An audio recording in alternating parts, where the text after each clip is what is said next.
Hello, Internet. Welcome to the show. Thank you for joining us. On today's episode of the DNA Sports Recap, let's go ahead and wrap up the Utah Jazz Summer League in Vegas, as well as the Utah Jazz's most recent signing. My name is Darren. That is AJ. This is the DNA Sports Recap. Roll the intro.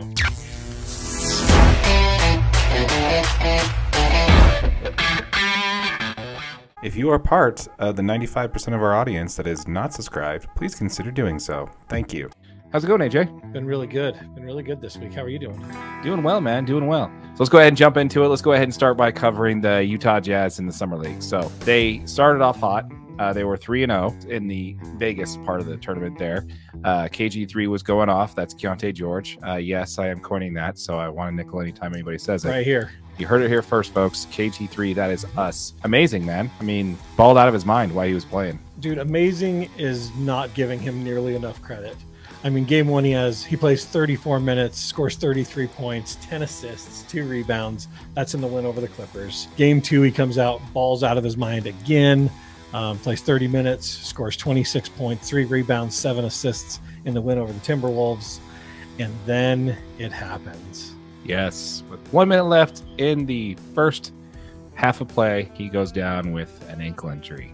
So the Jazz still carry on to beat the Nuggets. Ochai Agbaji has some really good minutes. He plays 32, scores 14, 7 rebounds, 2 assists. And then Luka Samanic also has a really good game. He plays about 23 minutes and scores 14 points and 7 rebounds. So the Jazz go on to win. They beat the Nuggets, but they definitely didn't look like the same team they were with KG3 on the floor. That's for sure. Absolutely. And he's pulling in 21 points per game, shooting 53% from the field, averaging six assists a game and 2.6 rebounds, averaging 25 minutes per game.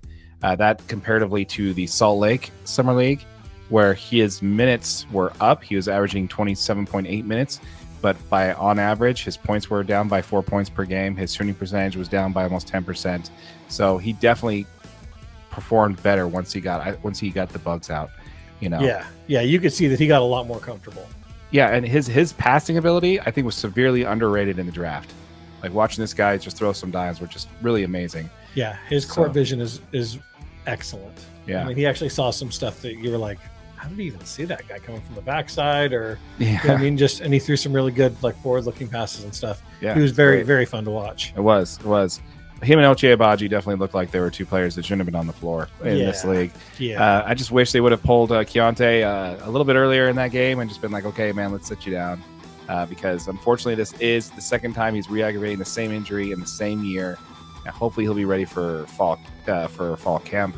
Yeah, I read a report that there's the X-rays, everything's done. There's no ligament injury. Like, he should be good to go. Pulling him out of the summer league was mostly just precautionary.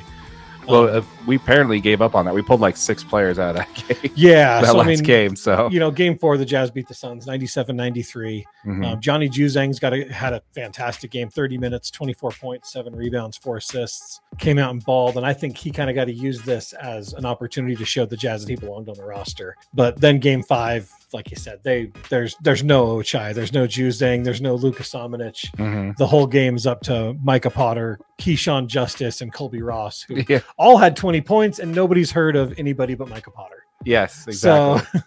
So, but yeah, the Jazz lose in that game 5, lost to the Rockets. That was the first round of the playoffs for the Summer League. So that ended the Jazz's season.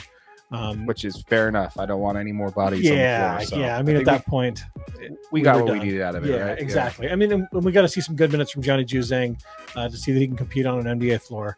I found some interesting stuff. Ochai Agbaji had the 8th most minutes in Vegas Summer League. Really? He averaged 31.3 minutes and 17.5 points per game.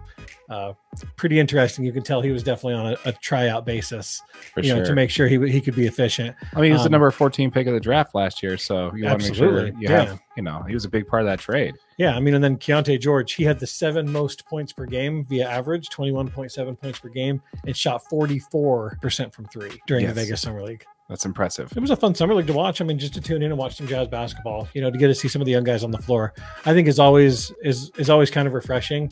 They always bring like a different kind of energy. Well, with that in mind, let's go ahead and talk about the new signing. We just recently, a couple of days ago, heard about the big Yurt from Miami that the Utah Jazz had signed. Yeah, Omer Yurtseven. Omer Yurtseven is he was known as like one of the best young basketball players to ever come out of Turkey. Super talented dude. Plays a traditional kind of center role. Yeah, I mean, he's kind of a defensive-minded player. I mean, he was invited to play in the Jordan Brand Classic Invitational game in 2014. He made his EuroLeague debut in 2015. He was only 16 years old when he made his EuroLeague debut. At that time, he was the youngest player ever to play in an NBA preseason game. I mean, he's only been in the NBA 3 years. He's a 7-footer, weighs 265 pounds.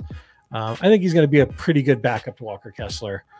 So that's the question I was going to ask you about here on Yurtseven here.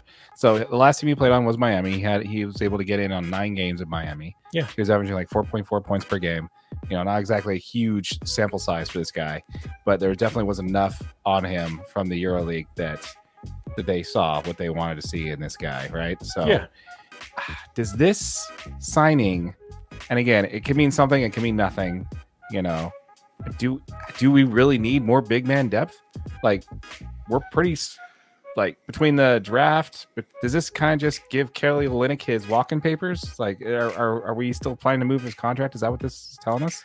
I mean, this Omer Yurtseven contract isn't massive. It's like $2.8 million in the first year. That's not even all guaranteed. Yep, partially guaranteed. Second year's no guarantee contract. Yeah, so I mean, I think this is just a kind of give him a shot. It gives you a little bit of bench depth. Just because you're always, this is the NBA. There's going to be an injury bug at some point. Right. I mean, Kelly Olynyk goes down, Walker Kessler goes down.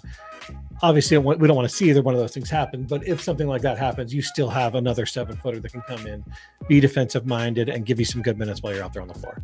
For me, I just think that's like the area that the Utah Jazz didn't really need more depth. That was what the John Collins signing was for. Yeah, was to give you some depth in the 4-5 spot.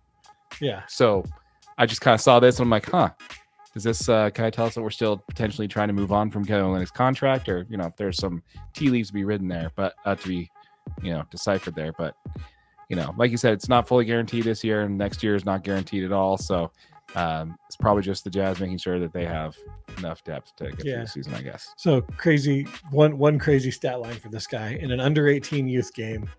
He had a single game with 91 points, 28 rebounds, and shot 34 for 49 from the field. And he hit 5 3-pointers. What? In an under 18 game.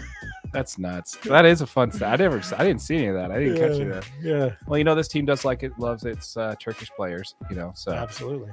Having a defensive minded, which actually would be much better. It'd be kind of a slightly different change from the last time we had a Turkish big man on our team. Very true. But he's still able to pull out and shoot some threes, so that's kind of nice. Willingness to do that, and stretch it out a little bit. So it's really good to see. So we'll see how it works. We'll see what it looks like when we break him for sure. I think that wraps it up for us here at the DNA Sports Recap.